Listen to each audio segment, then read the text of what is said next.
Jain everyone, the topic for my today's lecture is India as superpower. So first of all, we will have to know the historical context of it. It is not a new term. India once was also renowned as the golden bird or the Vishwaguru. And hence we can see how India could be the centerpiece of the global geopolitics in current world scenario as well, and how fruitful could it be for the global peace and global harmony. So coming on to the various aspects of being a superpower. First one will be the economic supremacy. As we see, US is one of the major poles in the global geopolitics right now because of its humongous economy, which calculates around $28 trillion. And coming on to the India is having an economy of around $4.5 trillion, which is way less than in the comparison of China or US. But still, India is the fastest growing economy and one of the only nations who achieved 20 times growth in last 25 years after the LPG reform.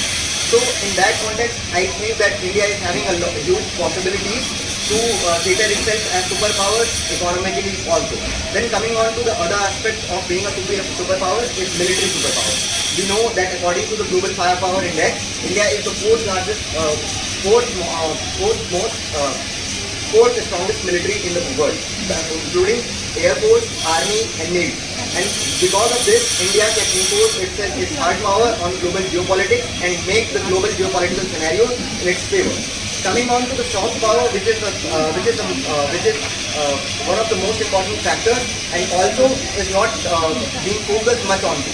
So soft power is like what is the perspective or what is the narrative you build in the media and in the people of different nations. For that, India is having a benefit of its huge NRIs and also a lot of people who are Indians living in other nations like in Europe or in US, and that gives India soft power a huge push. And coming on to the various tools of soft power, there could be Bollywood and many other sources also by which India can cater its soft power on the global geopolitical stage. Then coming on to why and how Indian foreign policy is supporting India's development as a superpower.